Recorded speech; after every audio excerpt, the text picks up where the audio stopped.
তদন্ত সংস্থা তদন্তকালে যে কারো ভয়েস টেস্ট করতে পারেন, কারণ ওনারা ভয়েস যেটি ওনারা তদন্তে পেয়ে থাকেন সেটা জেনুইন কিনা এটা টেস্ট করার জন্য তো এখন যিনি কাস্টডিতে আছেন তার অ্যাকচুয়াল ভয়েসটা লাগবে। সেটা ট্রাইব্যুনালের অনুমতি সাপেক্ষেই তদন্তকারী কর্মকর্তা ওনার ভয়েস টেস্টটা জেলখানায় করেছেন। আন্তর্জাতিক অপরাধ ট্রাইব্যুনালে সাবেক বেশ কয়েকজন মন্ত্রী, প্রতিমন্ত্রী, এমপি এবং আওয়ামী লীগ নেতাকর্মী, বিশেষ করে ঊর্ধ্বতন নেতৃত্বে স্থানীয় যারা ছিলেন তাদের মামলার দিন ধার্য ছিল।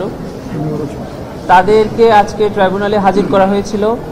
তাদের মামলার তদন্তের অগ্রগতি প্রতিবেদন ট্রাইব্যুনালে জমা দিয়েছেন তদন্তকারী কর্মকর্তা এবং সাথে সাথে আরও 3 মাসের সময় প্রার্থনা করেছেন। ট্রাইব্যুনাল সময় মঞ্জুর করেছেন এবং এই মামলায় কয়েকটি তদন্ত প্রতিবেদন ইতোমধ্যে বিভিন্নভাবে দাখিল হয়েছে।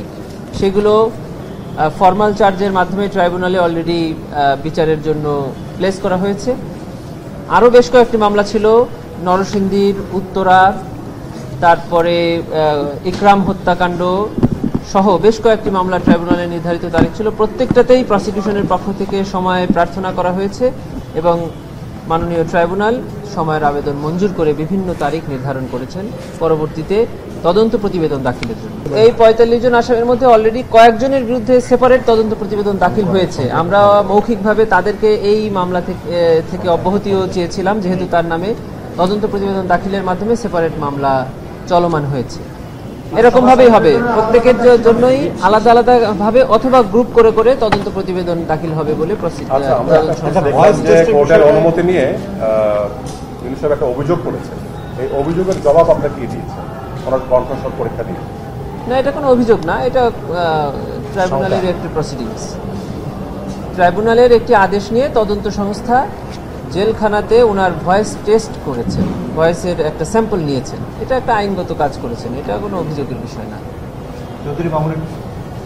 চৌধুরী আব্দুল্লাহ আল মামুনিও এর মামলারও আজকে তদন্ত প্রতিবেদন দাখিলের সময় ছিল। উনি সহ 23 জন সেই মামলার আসামি। তো ওনার বিরুদ্ধে অলরেডি সাবেক প্রধানমন্ত্রী শেখ হাসিনার সাথে ওনার তদন্ত প্রতিবেদন দাখিল হয়ে সেটি চার্জ গঠনও হয়ে গিয়েছে, আপনারা জানেন। সেজন্য উনি বাদে আর বাকি যারা আছে তাদেরকে এই ট্রাইব্যুনালে হাজির করা হয়েছিল আজকে।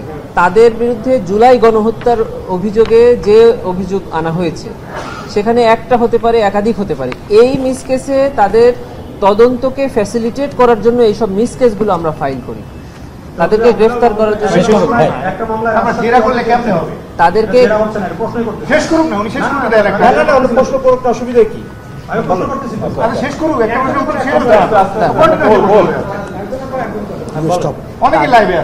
তাদেরকে গ্রেফতার দেখানো হয়।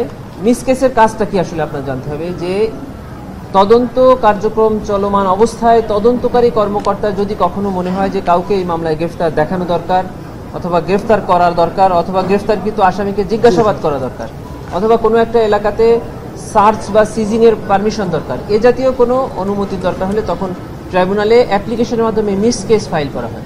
এটা হলো তদন্তকে ফ্যাসিলিটেট করা। এই জন্য এই মামলায় কতজন আসামি, তাদেরকে কি করা হলো না করা হলো এটা ট্রাইব্যুনাল দেখবেন না। যখন ফ্রেশ তদন্ত প্রতিবেদন দাখিল করা হবে তখনই তার নামে আইসিটি বিডি মামলার মাধ্যমে ফ্রেশ কেস ফাইল হলো by filing a formal charge. আর এই ফর্মাল চার্জের ফাইল করার পরে যদি মিস কেসে ওনার নাম থাকে বা না থাকে তাতে কিছু যায় আসে না, তাদের নামে সেপারেট তদন্ত প্রতিবেদন আবারও তদন্তকারী কর্মকর্তা দাখিল করতে পারেন বিভিন্ন অভিযোগে। তার সাথে এই আইনে কোনো বাধা নাই, কোনো কনফ্লিক্টও নাই। আব্দুর রহমান বদিকটার কি হয়েছে? যেটা একরামুল হত্যা মামলায় আব্দুর রহমান বদিকে আজকে প্রোডাকশন ওয়ারেন্ট বলে হাজির করা হয়েছিল, তাকে এই মামলায় গ্রেফতার দেখিয়ে কারাগারে প্রেরণ করা হয়েছে। পরবর্তী তারিখ নির্ধারণ করা হয়েছে তদন্ত প্রতিবেদন দাখিলের জন্য। ছোট্ট যে আসাদুজ্জামান খান কামাল আর চৌধুরী আব্দুল্লাহ মামুন, মানে দুইটা মামলাতে দুইজন, এই দুইজনের এখন স্ট্যাটাস কি হবে? তারা কি ওটা থেকে অব্যাহতি, মানে ওইটা থেকে বাদ যাবে মিস কেস থেকে, নাকি ওই মামলাতে থাকবে? এটা একটু ক্লিয়ার করে, মানে যেটা কোর্টকে আমরা ভার্বালি অর্ডার করে প্রেয়ার করেছিলাম যে যেন এই মামলাতে ওনারা না থাকে। কোর্ট বলেছে আমরা যেন ইন রাইটিং একটা অ্যাপ্লিকেশন দিই। অতএব তার মানে এখনো ওই চৌধুরী আব্দুল্লাহ আল মামুন এবং আসাদুজ্জামান খান কামাল এই মিস কেসের আসামি হিসাবে থাকছেন, আবার ওনাদের দুজনের বিরুদ্ধে যে মামলা চলছে সেটা তো চলবেই।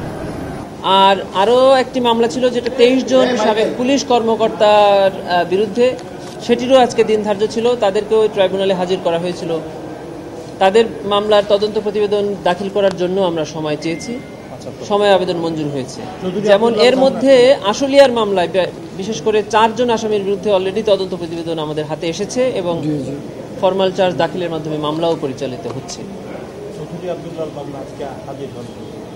জি, উনি যেহেতু একটি মামলায় ওনার তদন্ত প্রতিবেদন আমাদের হাতে এসেছে, আমরা তদন্ত প্রতিবেদনের ভিত্তিতে ফরমাল চার্জ দাখিল করেছি, চার্জ ফ্রেম হয়েছে, অতএব ওনাকে এই মিস কেসে আনাটা আর প্রয়োজন মনে করছেন না ট্রাইব্যুনাল, এর জন্য অনেক